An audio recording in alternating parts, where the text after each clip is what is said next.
hope one day that you too can come to understand just how much I love you and that I have tried more times than I care to count to be in your lives. But I hate doing this. I just wish I could tell you in person. No,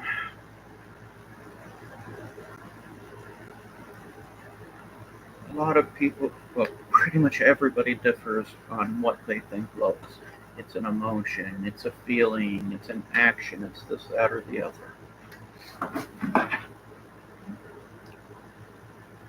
Truth be told, it's different to everybody. And in my opinion, you know you love somebody when you believe that they deserve somebody better than you, but that doesn't make you give up, it makes you want to be better.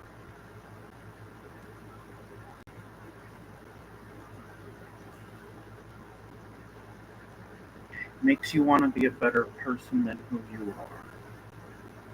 Because you believe, no need for repetition. But in my opinion, that's how you know when you truly love somebody. But at the same time, the hard part of it is knowing if they feel that way about you. Because if it's not mutual, oh, I know from experience how much it hurts and how much it sucks.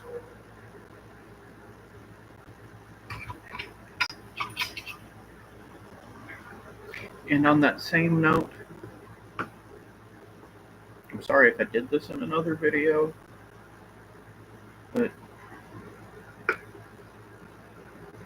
general truth that I've come to realize in life when it comes to relationships, women need to be loved. And so when they get into a relationship with somebody, they give them love. They give what they need themselves. Men, on the other hand, in a relationship generally need respect. And so in a serious committed relationship, that's what they end up giving. Because we as humans have a nasty tendency to be for others what we need for ourselves. At least the ones with a conscience. And people without that exist on both sides. Now, yes, there's exceptions to this. There are women that would rather be respected than loved. There are men that would rather be loved than respected. Though to some extent, I honestly believe that those two things overlap. But then the part that makes this even more difficult is that what respect means to me, what love means to me, is most likely not the same as it means to the next person. Ask 100 different people what is love to you, and you'll probably get 200 different answers. And you can do the same thing with respect.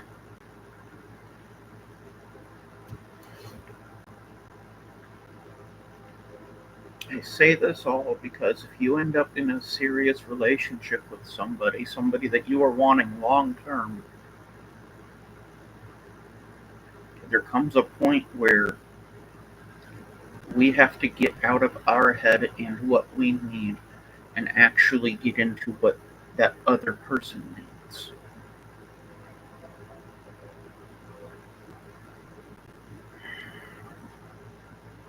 And again, you only know it's real, it's serious, if they're reciprocating the same. It's not easy. Oh God, it's not easy. But then again, things that come easily are not worth having. Anything worth having is worth working for.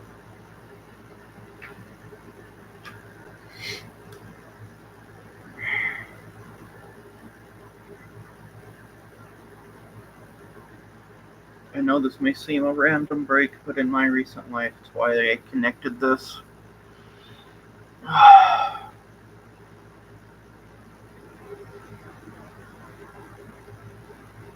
Michaela, Elijah, always keep your word. Don't say something if you don't mean it. Do your best not to speak out of anger.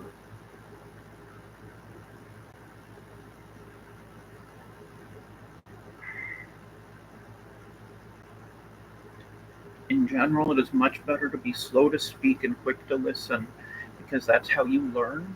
And by being slow to speak, especially when you're in an emotional state, it makes it easier to control your words so that,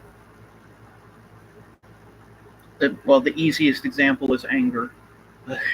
Every emotion can hit the spectrum. When we're angry, if we're quick to speak, we're quick to say things that hurt the other person, even if that's not what we actually want.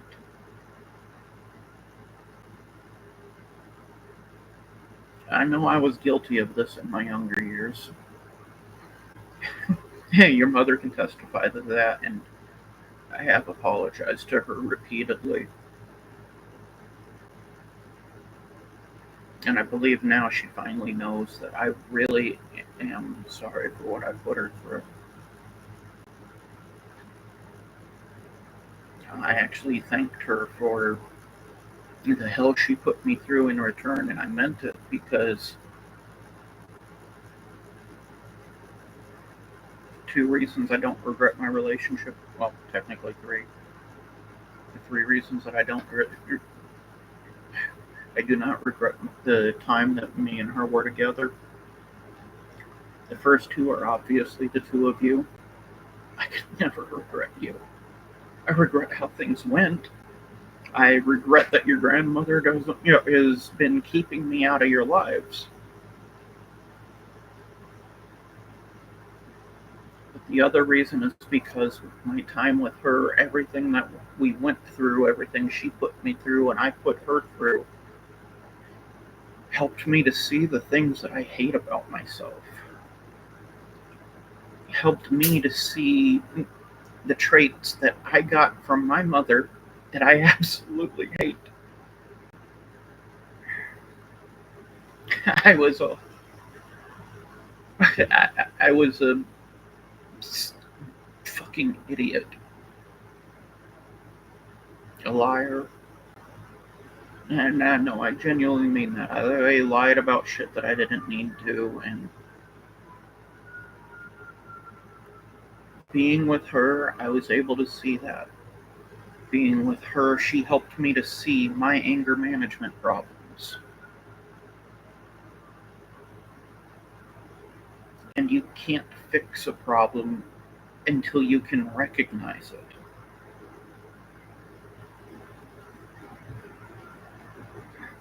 And thanks to my time with her, I was able to see all of that. I needed and I deserved everything she put me through.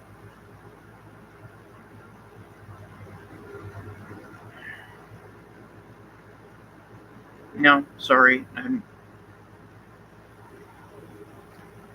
naturally extremely scatterbrained, and without somebody there to try to help keep the conversation on a generic path, I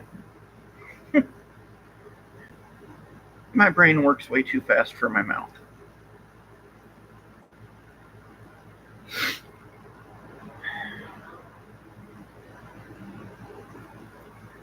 Like I said, male, female, this doesn't matter. In my opinion, one of the marks of trying to, at bare minimum, be a decent person is to always keep your word. Say what you mean and mean what you say. But at the same time, don't be afraid to put contingencies on anything that you offer.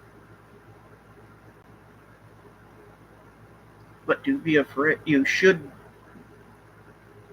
be incredibly hesitant about giving open-ended promises. And I don't mean I promise I'm going to do this. No. If I tell you I'm going to do something for you, I shouldn't need to add those magic words of I promise or I swear or anything of that. If I say that I'm going to do something, I should do it. Period. End of discussion.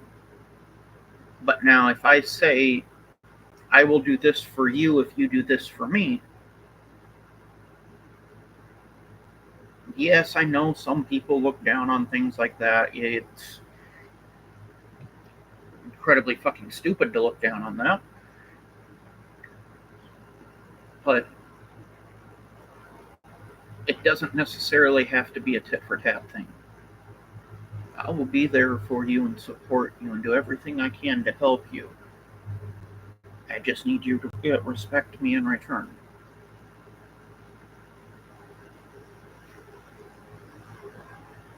I really wish I would have said that to her.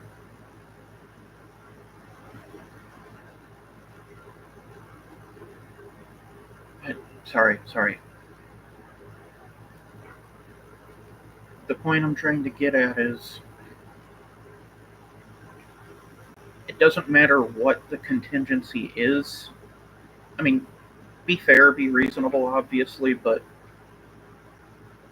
by putting a contingency on your word, you give yourself an out if they end up hurting you.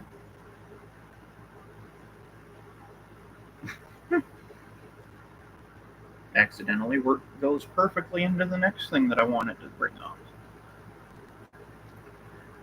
The ancient bullshit saying, forgive and forget. If somebody does you wrong, should you forgive them? Yes. Why? Not because they deserve it, because you deserve it. By harboring a grudge, by holding on to any kind of negativity, you're holding it. You are hurting yourself, not them. That's why you deserve to forgive them. Now, the reason the saying is bullshit is because you should never forget. Because by forgetting, you are giving them free rein to do it again, and again, and again. And it doesn't matter who the person is. You don't deserve to have negativity in your life that you don't need. It's the very reason why I cut off Tammy so many years ago. 2011. Or was it 2010? I don't know, one of those years. I cut her off. Small portion is because I came to realize she's never going to change. She is too set in her ways. I'm not perfect. I've made more mistakes than I could ever count. There are plenty of occasions where I feel like nothing I've ever done was not a mistake, that everything I've ever done has been wrong. I know it's not true, but there are just times that I feel like that.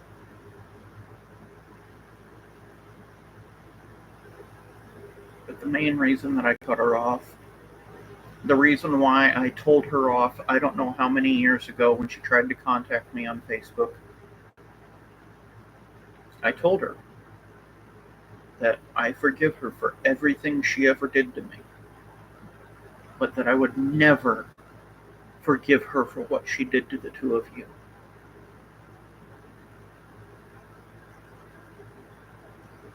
And now I know this goes in the face of should you forgive them? Yes. But keep this in mind. I genuinely mean that I forgive her for everything that she did to me. Oh, that's a really long list. Again, I'm not a saint. I've wronged her in return. But the quote-unquote grudge that I hold on to is for what she did to the two of you. She's the reason CPS took you two from your mother.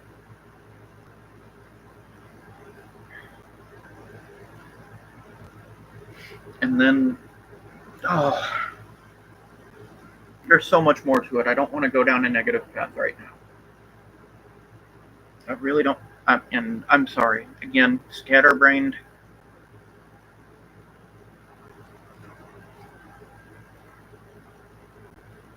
I don't view it as holding a grudge against her because all I really want is for her not to be in my life. I don't wish her any bad. I don't want anything to happen to her. I just don't want anything to do with her.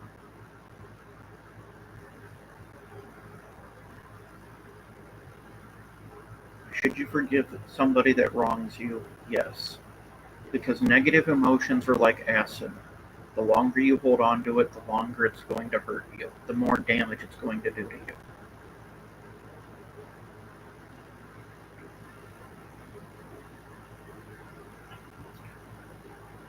Now, the whole thing against forgetting, no, you should never forget when somebody hurts you. But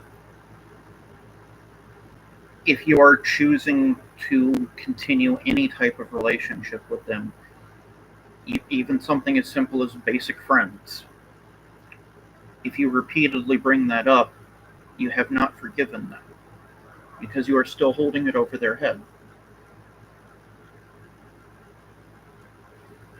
Now, if that person repeats the same thing or something that's significantly close enough to it, then yes, absolutely bring it up because, hey, look, I already forgave you for this once and you're going to continue doing it. This is where I follow an old saying, fool me once, shame on you, fool me twice, shame on me. I forgave you. I did the right thing. And I was willing to give you another chance. But if you're going to continue down this path, then no, I don't want anything to do with you. I don't want you in my life. I forgive you, but there comes a point where I need to protect and respect myself.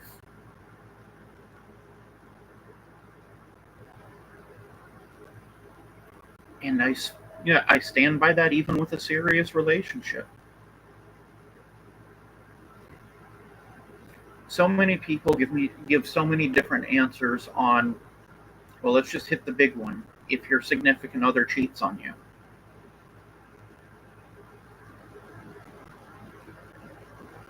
should you forgive them? Absolutely. Should you give them another chance? Only you can decide that. Only you can decide how severe what they did was for you in your life. Oh, God. But if you do forgive them and you do give them another chance and they repeat it, just my opinion, but no. I'm sorry, if you're going to continue down that path, then yeah. First time could be a moment of weakness or whatever excuse you want to give it. But second time, no, I'm sorry, at that point, you're just making a habit. Now, that's where I stand on big issues. Smaller issues, and I'm not really going to give any examples for this one because my mind's just not into that, not in the right place for that right now. But smaller issues, if they repeatedly do the same thing over and over and over, and you keep forgiving them, there's nothing to forgive. You're forgiving them for being who they are. But if it's something that's small and inconsequential to you and you can deal with, okay, deal with it. If it's something that's small, not really inconsequential, it does annoy you, it does get under your skin, talk to them about it. See if you can find some kind of meeting ground, some compromise. Being able to compromise is part of being an adult, in my opinion.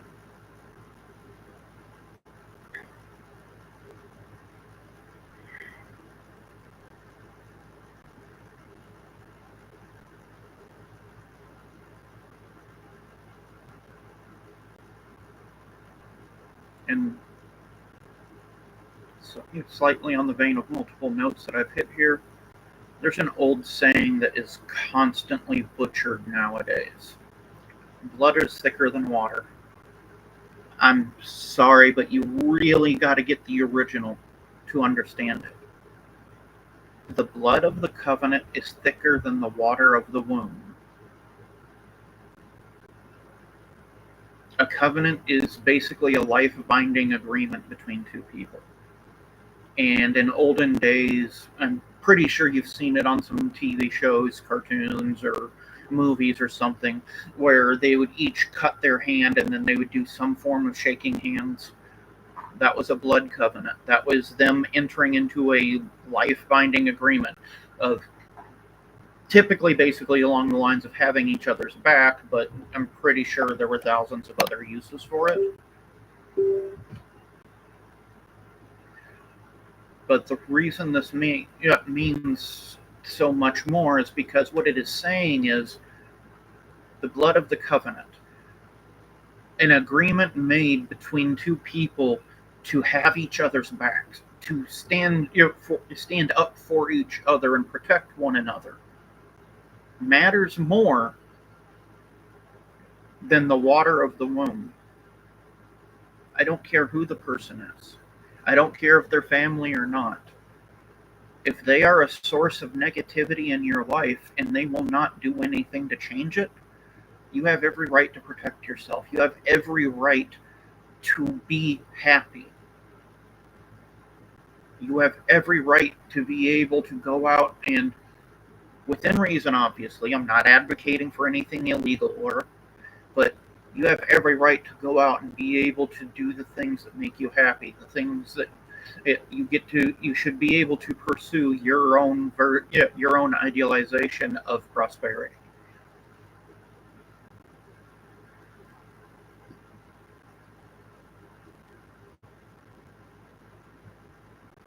Family or not,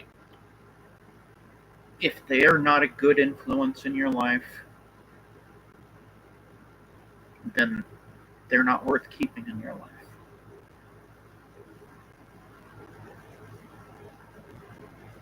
I just wish I would have had a chance with the two of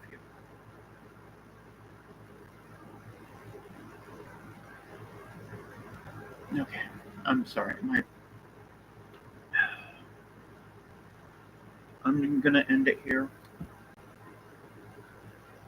Please remember that I do love you both, and more than anything, I wish I could have gotten a chance to spend any amount of time with the two of you. I don't know how much time I have left, but at some point, I really genuinely hope that you can get in touch with your Aunt Cheyenne. I raised her. She's doing really good.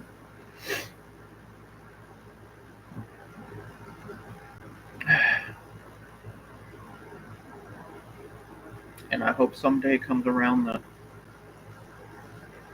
you can forgive me for not being there for you. I wanted to. I had all types of dreams and hopes of what I would do if I got to raise the two of you. I wanted to constantly put you to both in different self-defense courses, karate, taekwondo, judo, always keeping you in separate ones. The reason being, your siblings. You fought each other. And I don't see that as a bad thing. And by keeping you in different martial arts, you guys would have learned each other's martial arts, so there's no reason to keep you in the same ones. And by keeping you in different ones, you'd be more inclined to be trying out your stuff on each other. But I also always wanted to make sure if you ever got to your black belt ceremony, I pulled you out right before it. Some people think I'm crazy for that one, but I had a friend years back. He was I don't remember what degree black belt, but he had to register with the state as a lethal weapon because he was so highly trained in martial arts. And what that meant was he basically lost the right to defend himself. Don't get me wrong. On one side of it, I understand this because take some high-end professional boxer, Mike Tyson. He goes out to a club or a bar and starts a fight with somebody. Oh yeah, he should be prosecuted because odds greatly favored nobody in that place was going to be on his level. But if somebody starts a fight with him, he should have the right to defend himself. As long as he doesn't get excessive, he should be able to just walk away as long as he didn't start it. But the law doesn't see it that way.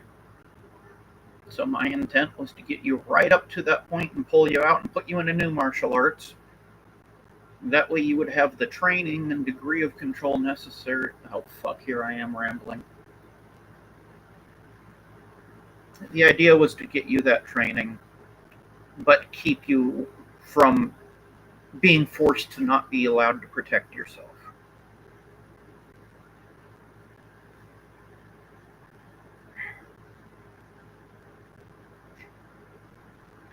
Oh, the biggest one I had hoped for was I always wanted to live somewhere that's relatively country but close enough to the city to get the perks. Really wanted a large backyard connected to some relatively light woods because I really loved the idea of getting getting two ATVs, me and my wife going out on those with one of you riding with us, paintballing on four-wheelers. God, I loved that idea. Obviously, until you were old enough, the two of you would be handling the guns, which I think you would have preferred anyway. While me and my wife drove, riding through some light woods, just constantly shooting at each other, just stupid things.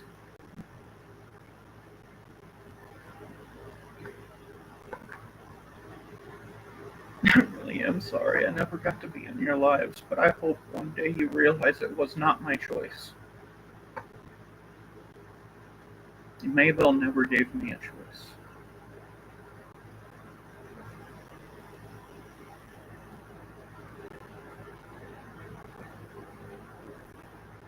The part that hurts the most,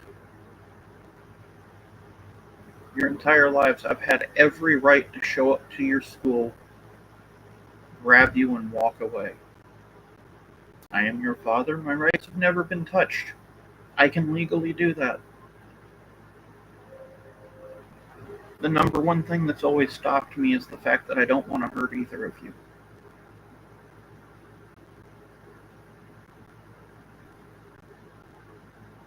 Because if I ever did, then that would make Maybell right. I know she's painted me to be some kind of monster. She's hated me since the day she saw me, and I never understood why.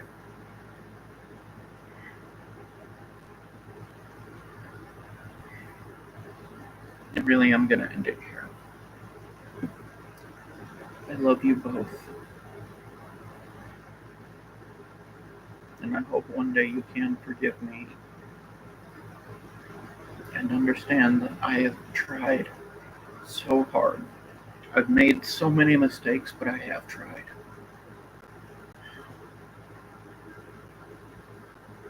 I love you, Michaela. I love you, Elijah.